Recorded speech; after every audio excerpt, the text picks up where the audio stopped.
Okay, well, thanks again for taking the time to do this. I think you're the first cybersecurity engineer that I actually got to interview and talk to, so it'll be really interesting to learn more about how you got started and everything. I think I went through a bit on your website, but it would be really cool for you to tell us a little more about your background. Do you want to just give us a little intro about how you got started in cybersecurity and everything? Yes. So I'm originally from Louisiana. I say this all the time, but I tech is not really a big thing where I'm from. Mm, Not really pushed as like a career for, especially for women and women yeah. of color to get into. But I was always on the computer back home. I knew the ins and outs of our family laptop. If anybody had any Wi-Fi issues or any tech issues, I would be the first one that my family would come to. Mm, And had I known that I could take that, natural ability to understand technology and computers, I would have been started, trying to get into school for it, but I didn't even know. mm. Um, so I had some trouble getting into college and things like that back home.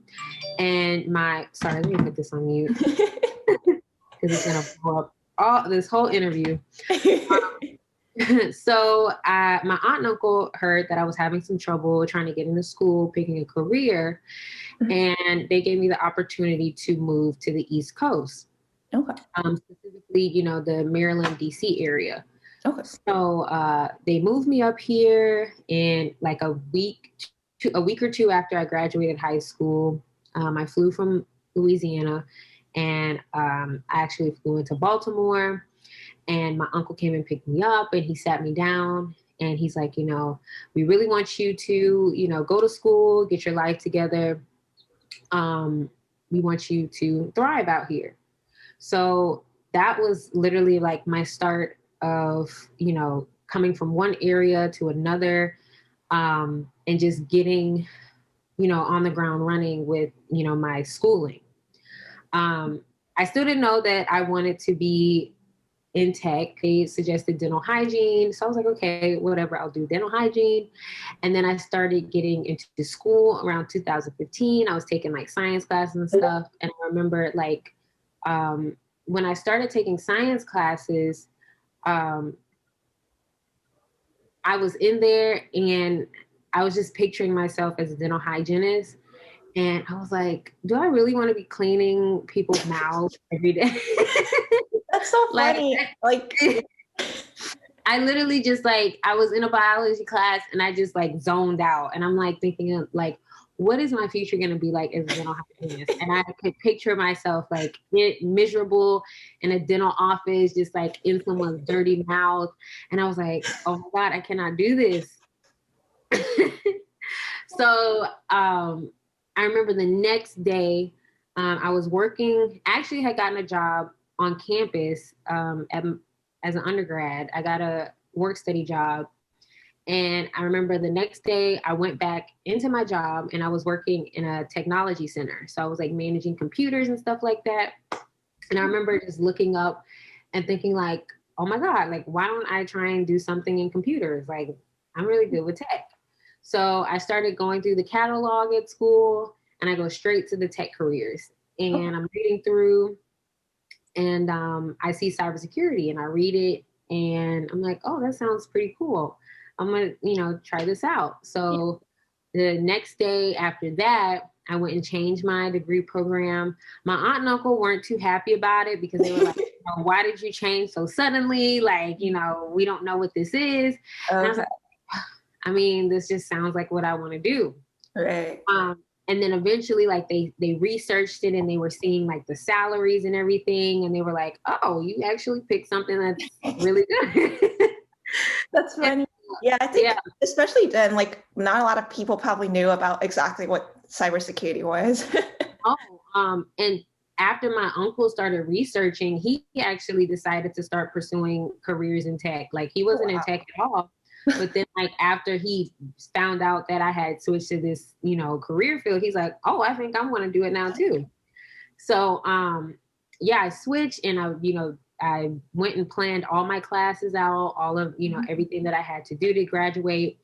And I graduated in 2017. I got my degree and everything. But as I was pursuing my degree, I had started working as a help desk analysis. So while I was, still in school, I was like, okay, I need experience right now. So when I do decide to start pursuing cybersecurity, I have, some experience under my belt. Right. So I got my first job in 2017, same year that I was supposed to graduate. Okay. Worked there for like a year. And then I eventually got an internship at the National Institutes of Health as I was doing like technical administration, technical project management and managing their SharePoint space and, coming up with like rules and permissions, to secure their SharePoint environment. Did that. And then as I was doing that, I secured another job as a system administrator at a company. And I was, basically managing their systems, securing their systems. And that gave me, some hands-on experience to get me into the cybersecurity realm. So after that, around a year and a half, I got a job offer to become a cybersecurity engineer in early 2019. And did that, and it was great. I was like, I can't believe that I got in here with no certs. They were just very impressed with my background and how I, built my skills while also attending school, and that I was actively learning. I was actively, in the cybersecurity space and, learning things.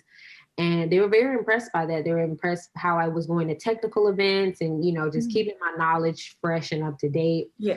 And they gave me the job, and I got on there, and I got in there. I still couldn't believe that I got in there, but they gave me the job, and I had learned so much in that space for about a year and a half. And then I realized that I wanted to become an entrepreneur in this space and use my expertise to kind of run my own type of cybersecurity environment, cybersecurity business. So that's what I'm doing now. Wow, that's awesome. That sounds like a really exciting career path. So I guess for the different jobs in cyber, do you think that there's certain point, I think you touched on a little bit, but are there certain jobs in cyber that you think are entry level, or people who like maybe just graduated school can go into, or even like do it during school? Yes. Entry level, I always tell people, like, if they don't have any type of corporate experience, or they don't have any type of technical experience at all, like they're really interested in trying to see if they would like it or not, I always tell them to find an entry-level help desk or system administration career, just to kind of give them knowledge of how computers work, how the inside of a computer works, how the operating system of a computer works. Because a lot of people, they won't have any technical background. Like, they don't know, what an operating system is. They don't know what operating system they're running. They don't know how to update systems. They don't know how to put on a firewall. These are all things that you need to know before you get into cybersecurity. And so I always tell them, if you have time, or if you have the, ability to kind of maneuver into help desk or system administration, that will give you some type of comfortability and familiar. That's kind of, I'm not even going to try and say that, but it will give you some type of experience and knowledge for handling computers, to get comfortable. And so once you have that under your belt, and once you're in that space, you can start, studying for security. And then once I tell people to get in that space, start going for your Security Plus, because these are things that my professors told me. A lot of people come to me and they're like, oh, what certs should you get? I'm thinking about getting the A+. And my professors are like, just skip the A+, because you can get a help desk job. A+ is for help desk in system administration. So they told me, you know, if you don't want to stay at help desk, just skip help desk. You can get a job in help desk without A plus, and just go straight for the security plus. So that way you could put that on your resume. And then when you're ready and you're comfortable with security, you could just hop straight into security. And so the entry level part, once you have that experience under your belt and some type of cert, then you can go for entry level jobs in security as like a SOC analysis, which is a security operations center analysis. Okay. Then you have your cybersecurity analysis, which is kind of like the same thing. And then anything else that falls in that line, like a digital forensics or what's another cryptographer, vulnerability assessor, you're always going to have like your first level person of those. And then you have like your second tier and then your third tier. Oh, wow. Anywhere you go, yeah, you're going to be like, you're going to start at the bottom if you're just getting in, and then you can move your way up. But a lot of people that I know, they usually start at like a SOC operations center, and they're in there, and you're going to be analyzing tools, security tools, making sure, there's nobody hacking the system. There's no malware. There's no, nothing that's trying to penetrate the system and, have everyone not secured. Yeah. So that's where I usually tell people to start, because with me, I'm a different story. I actually went to school for this. Like, I had a degree under my belt. So that helped me a lot with me navigating this space without many certs. But if you didn't go to school for this, or you don't have any certs, you don't have any, prior technical background, I usually tell people to get your feet wet in help desk, system administration, and then hop into cyber. Yeah, I think that's good advice, because I know that my school doesn't even have classes or a degree in cybersecurity. But I know one of my previous managers from an internship, what she did was she had the psychology degree, but she worked at a help desk in school. So then after she graduated, that's how she got into it. A lot of people, I don't think people like hear me, like they don't believe me or whatever. When I started at help desk, and then I basically did what my professors told me to do. They said, get in the help desk right now as soon as you can, stay there, build your skills, get as much knowledge as you can. And then, after that, then try system administration. And then I went into system administration. And then after that, I'm in cyber. So that's usually how people get in. That's the gateway. Yeah. So what would you say are some skills that people should know? Would you say that most of the skills are covered in the certificates that they will be getting anyways? Or like, I know that you also program a little bit, and I've seen like your tutorials do really good. So do you think that cybersecurity engineers also need to know a lot of programming and things like that? No. When I was an engineer, I barely did any programming. Oh. The only time, and a lot of people ask me that as well, like, do you need to know any programming languages? Not really, unless you are building tools, like your company expects you to build like security tools, or they want you to automate, some type of function on a tool. You're not really going to be asked to do that. And if they do want that, you're going to know beforehand. You're going to know in the job description, you need to know, this type of programming language, because we want you to do some type of automation. But for most jobs, no. But as far as like the certs give you, the certs are general knowledge about certain paths, like Security Plus. That's basically, you're studying to know how to secure systems, what's the best preventive measures when you get hit with an attack or something happens within the network. That's what it's teaching you. And it's also teaching you about different parts of how to handle tools, how to set up firewalls, how to manage DNS, how to manage the DMZs, the military, that's so hard too, the militarized zones, that word. You're learning about these different, tools, these different parts of the network, how to secure. That's what you're learning. You're not necessarily going to learn hands-on skills with tools.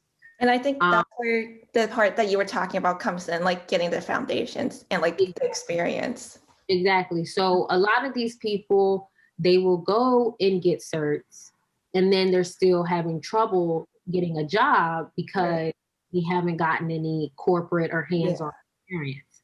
So that's why I always tell people, even while you're studying, try and get a help desk job, because that's something that I'm going to be talking about in my next video, how like a lot of people are not getting hired. They're expecting to just kind of jump in.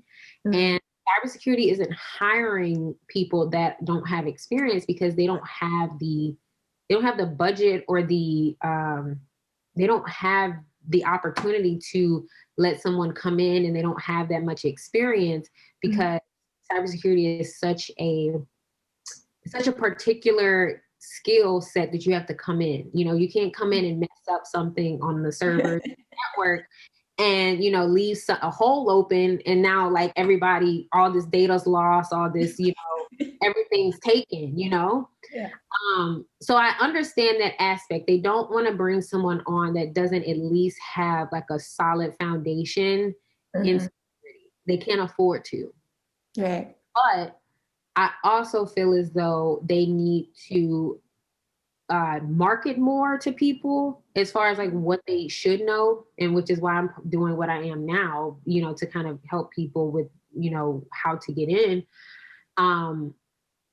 But as far as like getting skills and getting everything that you need to get into the field, certs are not going to do that. Certs are just going to help employers know that you know what you know. You know, the certification is saying that you know everything that you need to know about this job.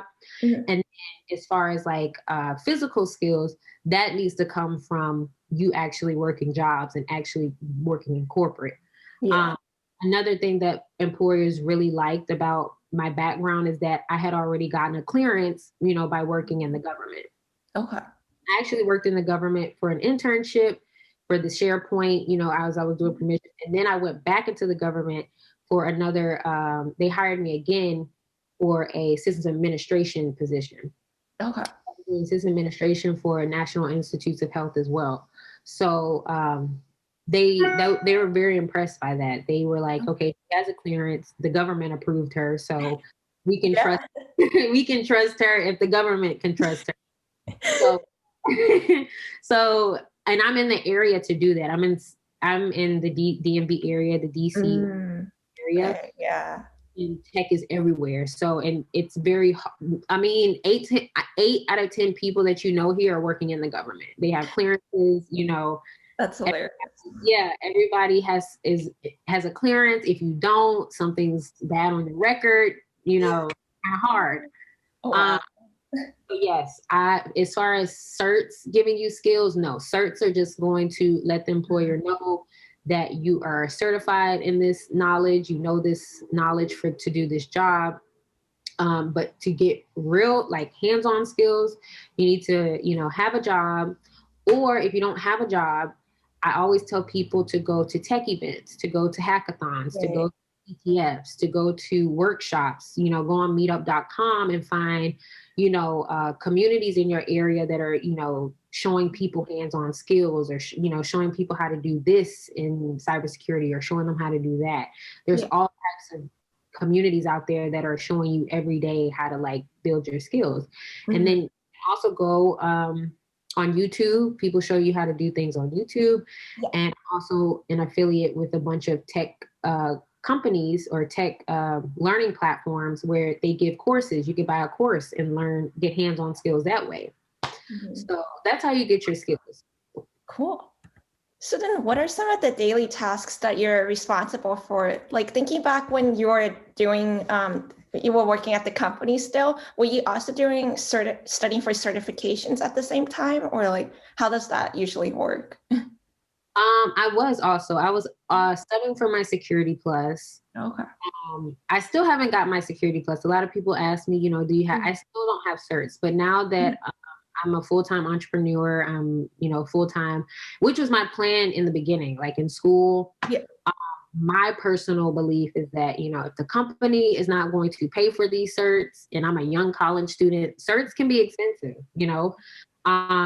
If the company is not going to pay for my certs, which a company will. Like if a company really wants you to have a cert, they will invest in you to get a cert. They're investing in you to get training, and you'll get a cert. But I personally was working for jobs where they didn't really have a budget for certs. So I just took my time and just, you know, did my job and kept going. But I was studying to get, you know, my Security Plus. I went through all the training. Like, you know, they knew that I was studying the book. They seen me studying on the job. I was asking questions about what I was learning. We were discussing things that I was learning about the Security Plus. So they knew that I was, you know, studying this material and, you know, preparing myself for this cert, which made them more comfortable because they're like, okay, she's actively learning on the job. Like, she's passionate about what she does. Like, she's just not sitting here and waiting for people to tell her stuff. Like, she's learning on the job. But as far as like my daily tasks as a cyber engineer, I come in, I was ahead of phishing. Like, that was my thing coming in. I was going to be ahead of the phishing issues, the phishing problem. They were very backed up on, you know, approving and denying emails that was coming in.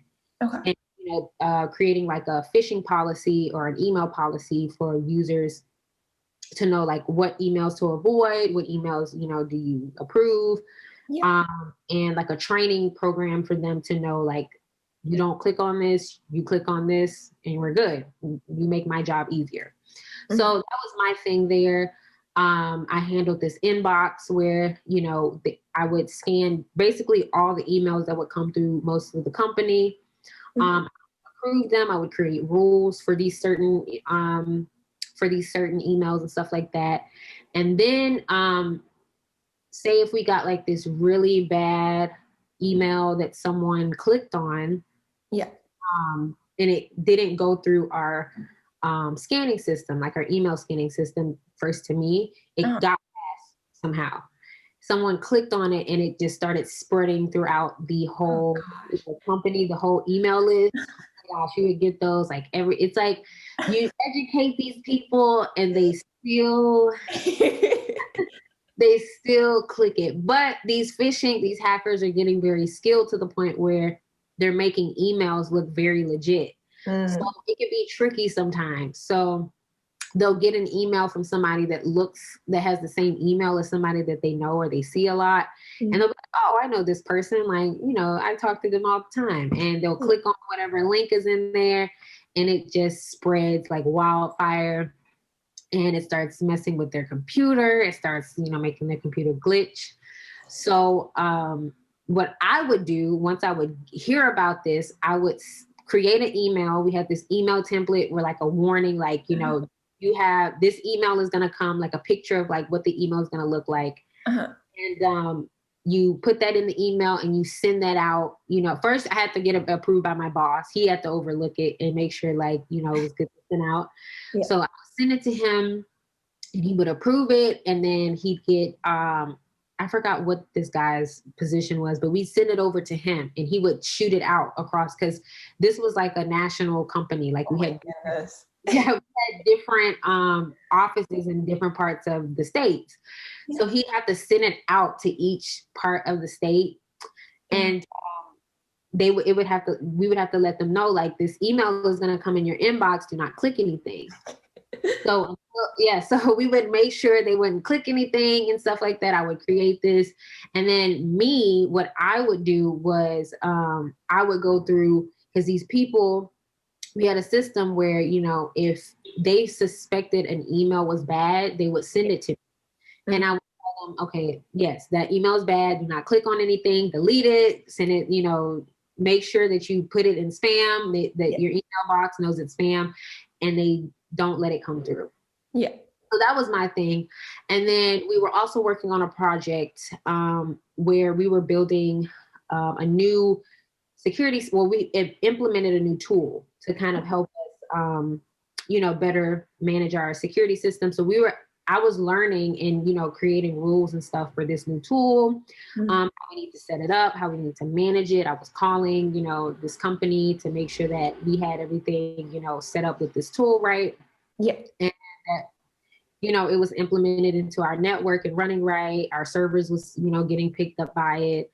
And that was my thing. That was basically what I did. I can't really go into too much because, you know, Yeah. I don't want people to know everything that they have on their network. But as far as like a brief description of what you're going to have to know in daily tasks and what you're going to do in cybersecurity, you're going to have to know how to manage tools, security tools. You're going to have to know how to set up firewalls. You have to know how to manage and set up servers. Servers can be heavy, and I'm a woman. Thank God that I worked around a bunch of men. So they would usually go and, you know, pick these big servers up and set them up and stuff like that. And then I would just go back and configure and help them do that, stuff like that. So if you're a woman and you're in cybersecurity, I'm just gonna let you know servers are heavy. Do it. And you go back and you help them, you know, configure and set it up and stuff like that. So yeah. So it sounds like a lot of like hands-on work and also remaining calm under pressure, I guess, when like something goes wrong. You need to have the ability to deal with pressure or handle pressure very well. Yeah. You are, I always use this as an example. You are the police of companies' networks. Okay. So you need to know, like in certain situations, how to de-escalate any issue and not make it spread even further or get even worse. I like that analogy. Yeah, you're basically the police. Like, I mean, we having the whole thing with the police and everything going on now. Like, police are our protection. They're our, you know, first line of defense when things go wrong, you know, and they are trained to know, like in certain situations, like this is how you handle this situation. And I tell the same thing for cybersecurity. We are considered the police for network. We are the first line of defense. And when it comes to protecting people's network, we have to be on it. So if I'm not managing my mind and me in handling pressure, you know, things can get bad really quickly. Yeah, for sure. So I guess I wanted to talk about, I think you already covered a little bit on why you jumped to entrepreneurship, but do you want to tell us a little bit more about the Digital Empress and what kind of services and things you do now? Yes. So as I was working in the industry, even when I started as a help desk analysis, I noticed that I would usually be the only Black woman on these teams. Usually, a lot of the times, the only woman. And I thought that was an issue because I'm like, you know, I don't really see too many women that look like me in this field. It would be nice, you know, for other, you know, us to come in. And not even just me, just, you know, women of color, like women of different, you know, backgrounds to come in and just thrive in this field. Yeah. And I remember I started Digital Empress, and I always knew that I wanted to start like a platform or some type of environment for women to know that I'm in the field and you can be in the field too. And so when I did that, I was like, you know, Digital Empress popped in my head, you know, it just went with the, you know, my life, my career, you know, I'm in technology, which is digital, and, you know, cute things. I'm a woman, you know, I like pink. I like my nails done. I like massages. I like spa dates. I like brunch, girly things. Yeah. So that's where the Empress came in. And then I also wanted to get to a point where I'm building a business, you know, an empire where I'm helping women get into tech. And I'm also offering like services to people that want to get into tech, and then eventually offering services to companies to help secure their company better. Yeah. So that's how that started. And I remember when I first started it, people found out, you know, I was in cybersecurity. They found out, you know, I had been in the tech career for a long time. And a lot of people are coming to me like, how did you get in? Like, what did you do? Like, how do you do it? How can I get in? So I was helping them. Like, I was helping them for free. I was giving them all types of, resources, knowledge, telling them everything about me. And that's when I decided, I was like, I'm just going to make a YouTube and I'm just going to talk about things. I'm going to give people, all this free knowledge, things that I come across that may help people, tell people about my experience, motivate them to get into like CTFs. I can tell them about CTFs that's going on, show them like events that's going on in their area and stuff like that. I'm just going to do that. So that's how, my YouTube and my platform came about.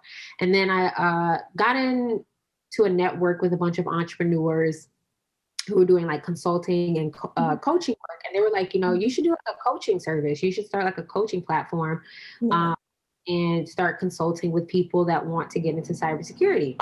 So I started that up, and that's how Digital Empress Consulting came up. I was helping all these people with, advice, giving them career paths, giving them tips on how to, navigate the career.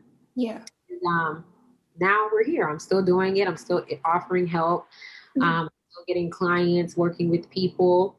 And now that has morphed into, because I do like girly things. I like to wear makeup. I like to put on my lashes sometimes and stuff like that. So now I offer lip gloss. I offer lashes for girls, and all of them are named with tech names. So I have lashes that are called Ethernet and Internet. That's so cool. Yeah, I have a lip gloss called Cloud because we use the cloud and internet. And then I also, because I wanted to do something security related, now I offer webcam covers because I noticed that not very many people have webcam covers. I was like, why don't I just, brand a webcam cover and sell it to people? So now I do that. But since I still have more time, I still have all the time in the world after managing all that, I'm going to start going into penetration testing more, because I do want to offer penetration testing services for companies. So now I'm going to start studying for my pen testing certs, eventually, hopefully trying to get the OSCP, but I heard that's very hard. So I'm going to have to do a lot of studying for that one. And, getting back into like the CTF space, doing like hacking challenges and, getting a group of people to, come with me on a team and hack and, do hacking challenges and stuff like that. But yeah, I really want to do that because I know a lot of people, it's hard for them right now in COVID to get hands-on skills and to go meet up with people. So I start, telling them about virtual events and virtual, tech events that they can attend to, get this hands-on knowledge. Yeah, for sure. Yeah, that is the Digital Empress so far. Nice. And then one last thing I want to ask you about. I noticed that you were part of Baddies in Tech. I think I followed them on Instagram a while ago, but do you want to tell people about more what the organization is and what you do, I guess? Yeah.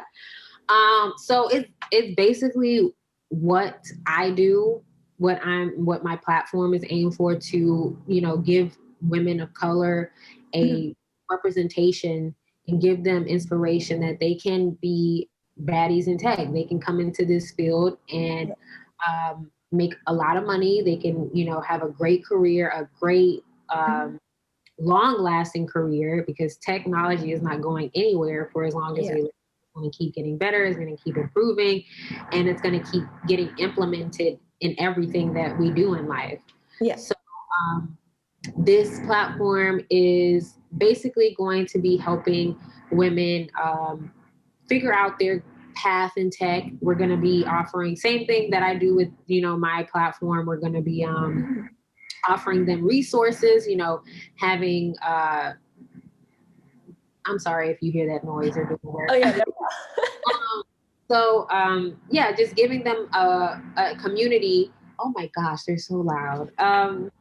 So giving them a community where they can come and talk to women, you know, like myself, who've been in the field, who has some experience in the field.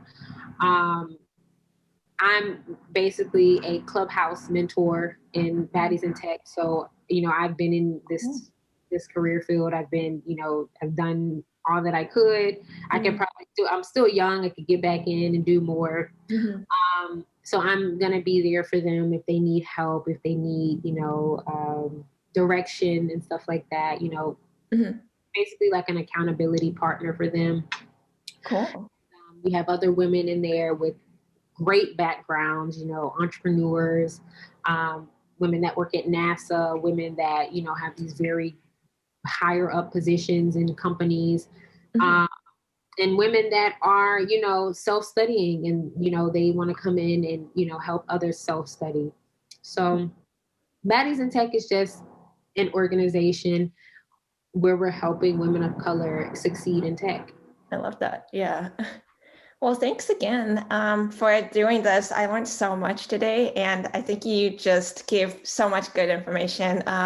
Where can people find you if they have more questions or just wanted to like learn more about the things that you do? You also have a YouTube channel, right? Yes, I do. My YouTube channel, you can find me mostly everywhere with Digital Empress. My Instagram, Digital Empress. YouTube, Digital Empress. My Twitter is the Digital Empress, but the digital is spelled DGTAL. Okay. So no I's in digital, just everything else except I's. So the Digital Empress. And you'll also find on my Twitter account that I run the Digital Empire. So that's where I do all of my services. You'll find like my services there, my products that I offer, all of that very soon. But yeah, you can find me. I'm online all the time, mostly Twitter. That's my place. But yeah, that's where you can find me, Digital Empress. Awesome.